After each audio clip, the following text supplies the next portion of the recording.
It is so nice to see you. Ned's not here to find me, but I promise I would have worn my name tag, but it is in a box that is somewhere with my jewelry and my jersey pants and my clerical collars. So sometime I will have a name tag again.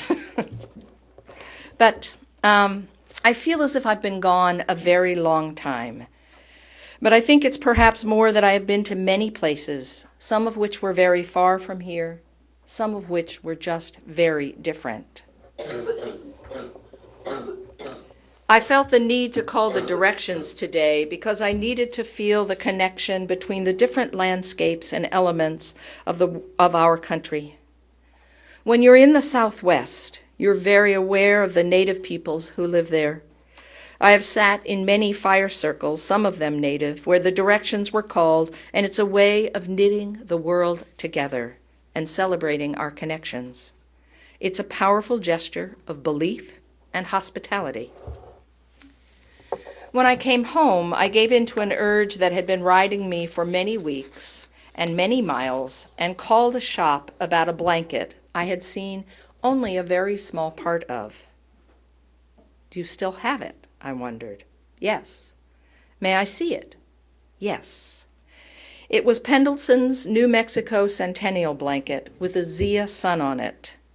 And that sun has 4 rays coming out from it that represent, among other things, the 4 directions. I bought it. It now graces my bed at home, a strong commitment of peace in a still very chaotic household. And you'll hear more about the blanket as time goes on, because there's more and more that I find out about what those directions mean.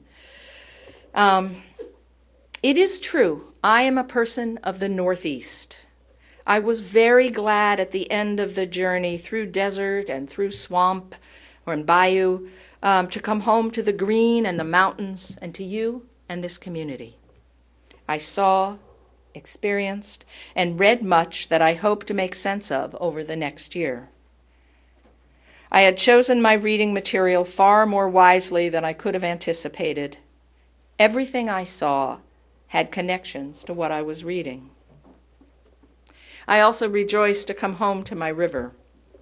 When you live alongside the Susquehanna, the stark beauty of the desert is a huge contrast. I find the sky too vast, the sun too harsh, and the soil too barren. Even the storms were unfamiliar, sudden and violent. I had this one hilarious experience of, the thunderclouds boil up, and they boil up miles into the air.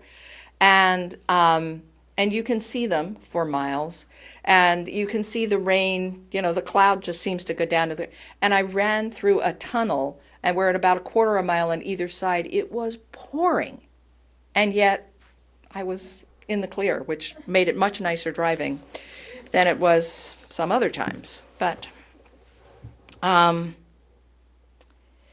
love living in the gentle bowl of these ancient hills covered by a small and intimate sky. I love that the land is filled with springs and ponds and lakes and rivers. I love that I have floated, or at least stuck a toe in, many of them. So a service celebrating water is a wonderful way for me to come back home. I know people have had mixed summers. I was saying, I hope you all had a wonderful summer, and I look at you and I like, yeah, there was a lot of mixture here for people. But I hope you're happy to be back here in our valley if you wandered, and back at our spiritual headwaters, the UUCSV. I want to stop for a moment to say how grateful and excited I am to hear stories about the yard sale. So many people have told me about the money that was made from the incredible amount of stuff that was moved. More have told me about the sweet connections that were made over hard work and laughter-filled lunches. And it's such a pleasure to hear people realizing what a large act of communal social violence, or justice this is. Violence was done to your backs as you carried, right? But while we're raising money for our budget, we're helping to supply gifts to migrant workers and flood victims.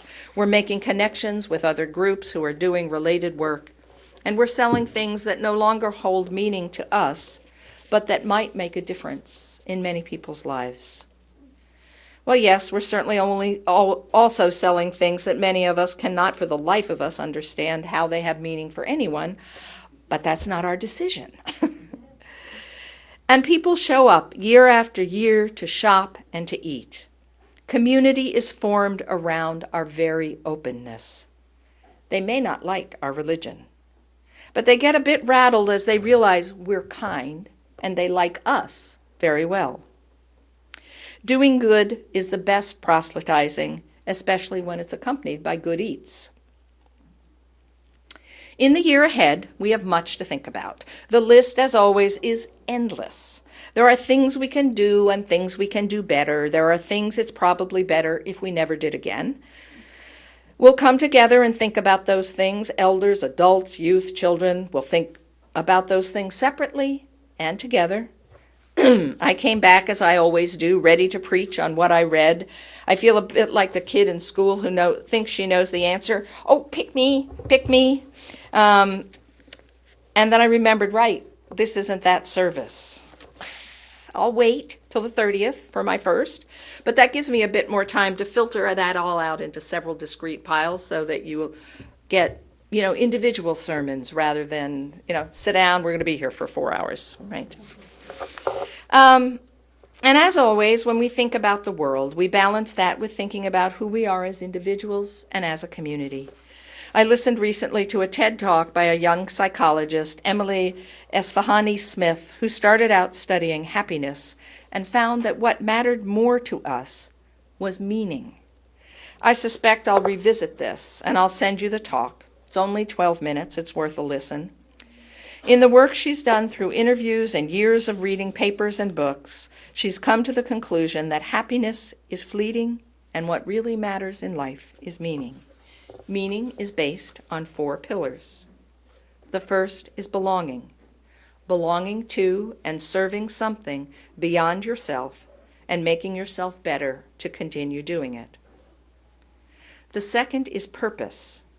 Not what you want, but I really love this, but what you give.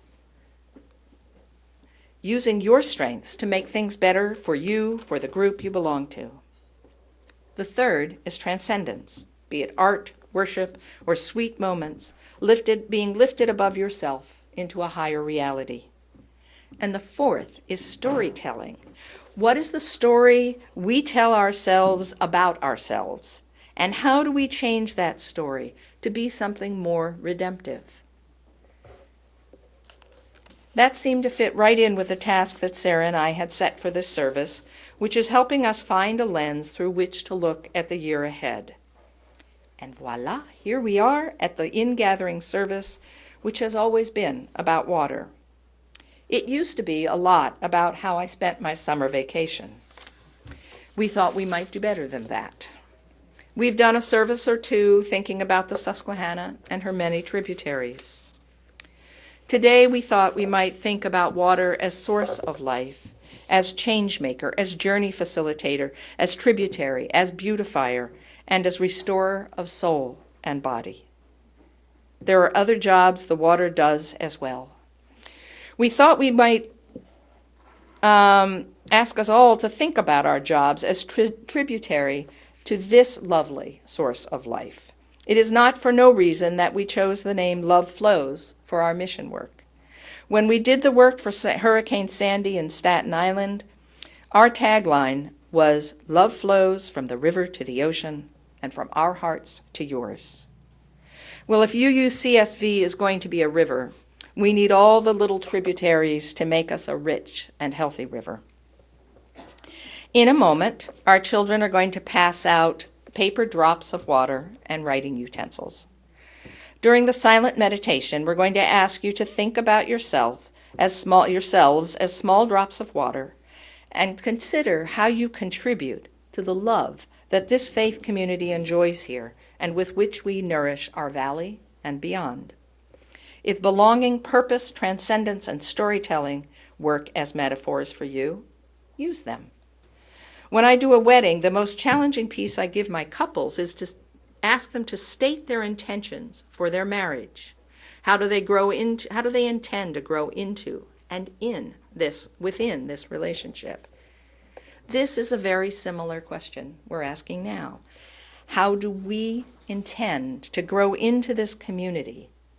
And how do we intend to grow within this community? So here, in this place, if you were water, what would you offer to nourish the life of UUCSV? Are you an idea person, a connector? Are you that consistent drop of water wearing away stone, working on the things that we have always done in ones, and it becomes more codified and more sanctified than the work that we want to do? And I know we're all very flexible, and that wouldn't be us, but do you feed people's bodies? Do you feed their souls? Do you keep the process moving? Do you help us dream? Are you a lake of calm in the frenzy? Are you a stream that invites people to play? What do you do? What might you like to do?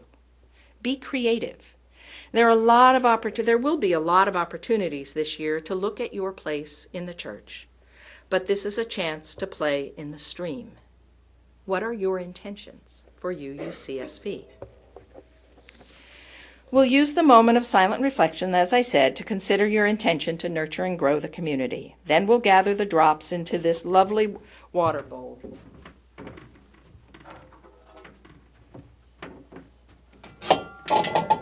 Amazingly, it's unpacked. But I don't remember where I got this bowl. But I do know that for years in Oakland, it sat in our entryway with water, a rock, and a flower, and a candle here, at the bottom of a triptych of a Yosemite waterfall that Karen Legault had painted and loaned to us. Every time I hold the bowl, I think of that waterfall, and now so will you. Our children will gather up the drops and the writing utensils. Next week, they will make a display of the drops for us to enjoy and reflect on. Should you discover in a few weeks that you actually offer or want to offer something quite different from what you'd originally thought, you'll simply replace the drop. And I invite you, when Dick Bonham's sculpture returns to the front of our sanctuary, to look at it this year not as a chalice, but as a drop of water. Look at that sculpture as if you were that drop of water, making a difference and an impact on your community. One of the things we're seeing in this political climate is that one voice added to another, one action added to another, one commitment added to another swells and transforms the movement. So one little drop joined by others will help make this place and this coming year a season of deepening meaning. Consider writing your intentions as follows. I will be a drop of water of, and then fill in the blank. Understanding that not everyone writes, feel free to draw a picture for my kids here, or ask your neighbor to write your intention for you. I am so grateful to be back here with you, and I look forward to this next year. I look forward to reading what people put on their water drops. I wonder what the children will make of those drops. I wonder what we'll make of this precious year. May we make it a blessing to be counted. And may we count those blessings.